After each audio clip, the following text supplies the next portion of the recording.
Hi, everyone. Welcome back. Great to have you here today on episode 60 of the Integrative Health Coach Success Podcast. Can't wait to get into today's show, where the topic is all about what makes a good health coach. So I was really trying to think of this idea because, we have probably close to 5,000 integrative health practitioners in the Integrative Health Practitioner Institute.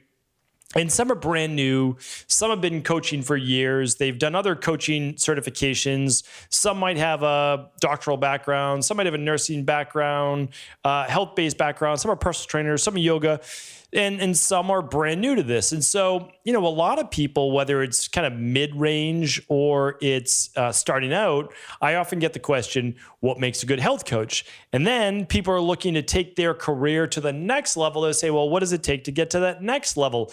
And what I've really found is that it's all honestly the same. So there's 5 principles that I've really boiled it down to, that no matter where you're at right now, you want to get better at doing these things, right? These 5 things. And then the real difference with becoming, however you want to define a greater success. Remember, there is no such thing as a greater success, a less than, a better than. It's what you want for you. So only you can define what a greater success is. So if you want to work with more clients, okay, that's a greater success for you, working with more clients. If you want to make more money, but not necessarily work with more clients, that's a greater success for you. So again, everybody has their own version of what a greater success means. And my version of a greater success is being able to get this message I have out to more people. So for me, that's what greater success means. Again, a lot of people have different variations of that. But, what does it mean though? What does it mean is really the question of today's show. What makes a good health coach? So this is what I've seen. I've worked with, again, I've probably work with now and talk with well over 10,000 health coaches, and we'll bring this all in together, right? Let's integrate it. We're talking about personal trainers, yoga instructors, chiropractors, acupuncturists, massage therapists, naturopathic doctors, functional medicine doctors, you name it. Okay. So what makes them great? Well, there's 5 principles I boiled it down to, and I want to take you through those right now.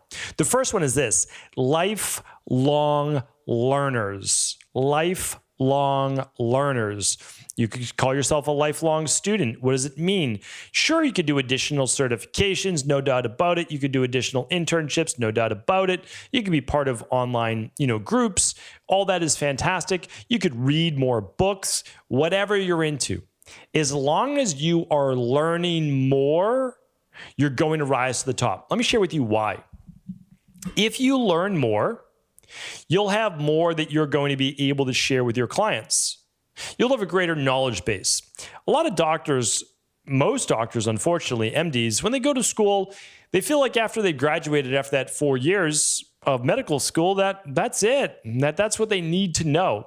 And it's actually, in my opinion, pretty wild, because then you get doctors who've been practicing 20, 30 years out of medical school. They're, 55, 60 years old, and they've read maybe a couple journal articles. No real books. I don't know many medical doctors that read a lot of books. I honestly don't, in terms of learning more. Now, if you're listening to this and you're a medical doctor, well, yeah, you're in that top 1% of medical doctors, right? But I can guarantee you, again, I work with a lot of medical doctors, and that just doesn't take place. But it doesn't take place in many fields. So I'm not just, picking on MDs.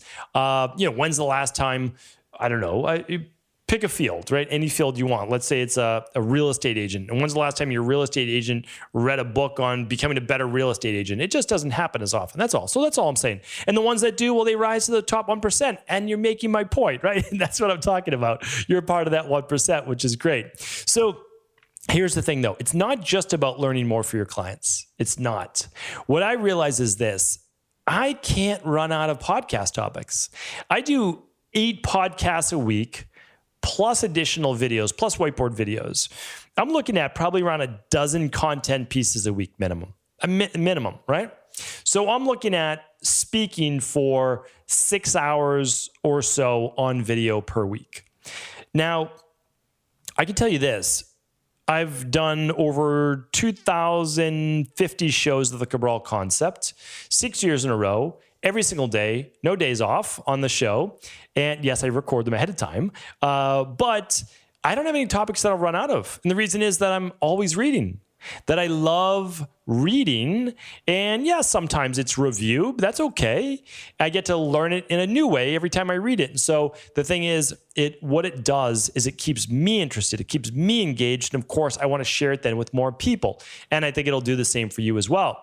But the second thing it does is it leads into principle number 2.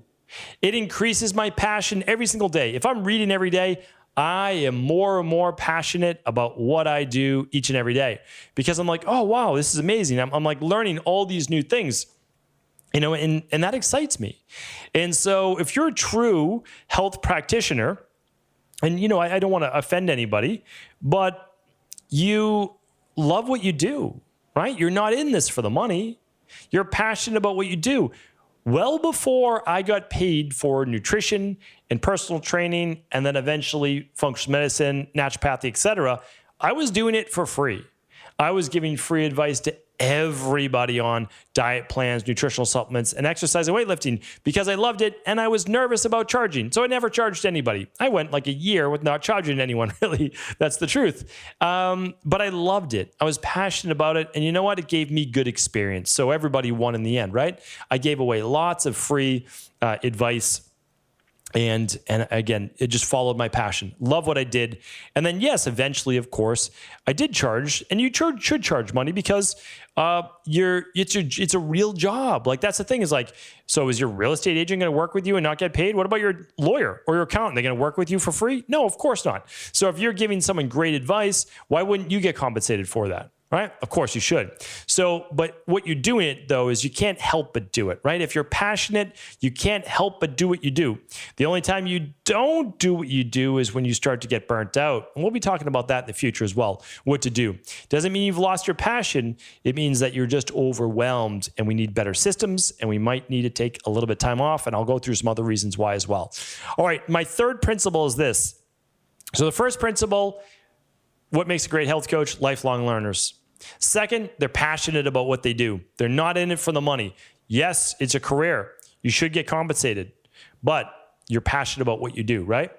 The third one is this, is that you have energy, that you are energized. And here's why.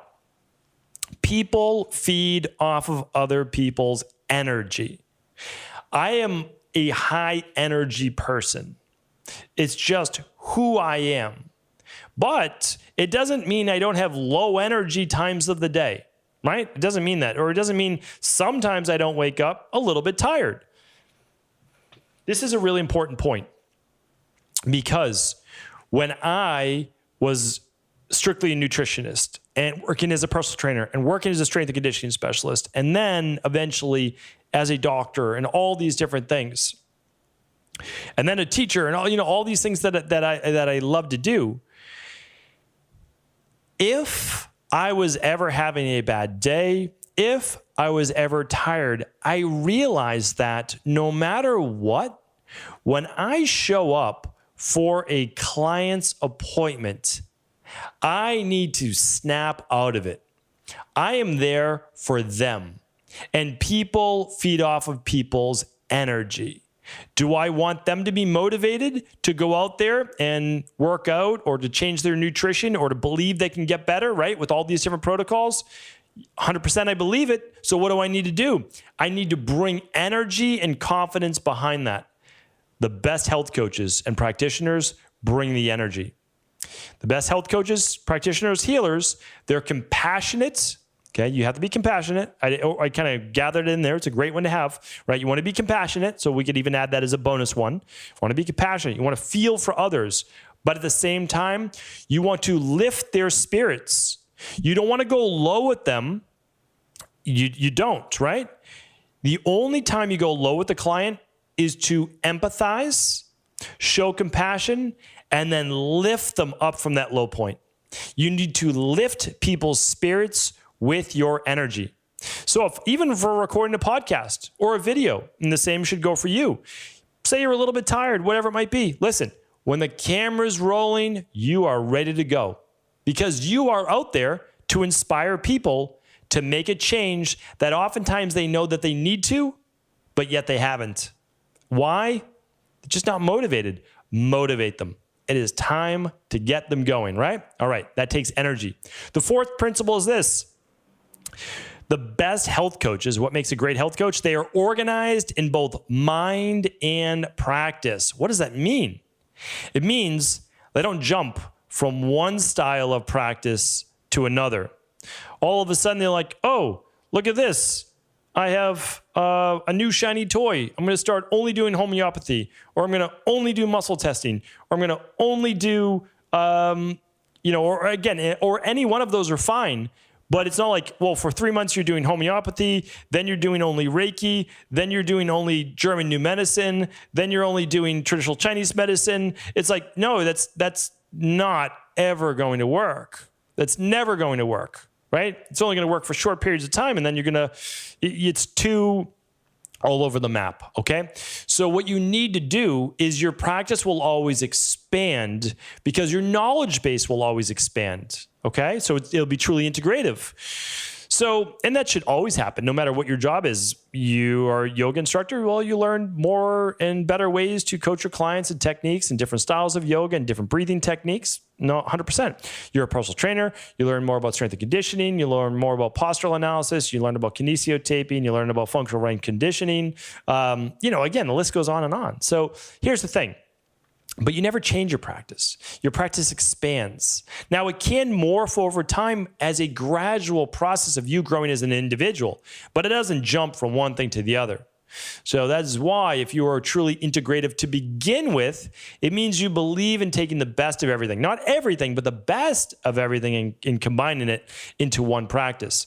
So the best practitioners are organized in mind and practice. They are grounded. Right? They're grounded. They're not up in the air. Like, oh, what's new? What's shiny? I'm going to do that. Oh, this new keto diet. I'm going to do that. Oh, this carnivore. I'm going to do that. Oh, it's like, what, do you believe in anything, right? Do you have any principles that you stick to? Or are we only just going to jump on the latest fad? And we know there's a fad every 3 years, right?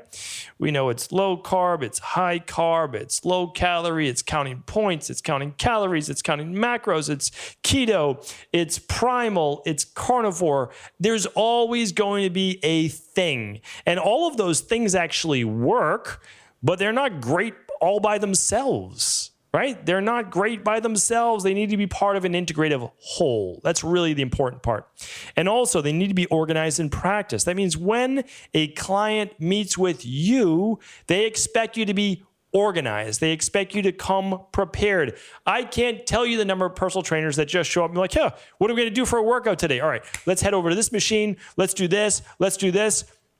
Where's the organization? Where's the organization there? Where's the specific adaptation to impose demands? Well, like, what kind of workout is this?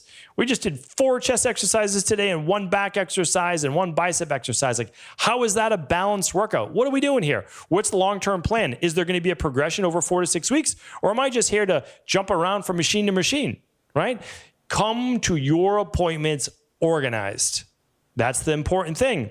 If you do that, your clients will appreciate it because most likely your clients are busy people. They may be successful people. They can realize that you are running a professional practice. Really important in the long run, especially if you want referrals. All right, so we have what makes a great health coach? Lifelong learners, passionate, they're energized, they're organized in both mind and practice. And the last one is this, they're patient. Now, if you're like me, sometimes patience runs low. But here's the thing. Patience is one of the most important things. And I have it now. I really do. There are some things that I choose not to be patient on because some things you need to live in a little bit of a sprint and some things are more of a marathon. So if it's marathon, which is what we're talking about right here, what we have to understand is we need patience in growing our practice. Even the people who grow their practice the fastest, it still takes 6 months to a year. Right? So if you're 2 months in and you're like, where are all my clients? Well, again, you have to patience. You have to work the plan that we've given you on previous podcasts or inside of our IHP business course, all of that, work all of those things.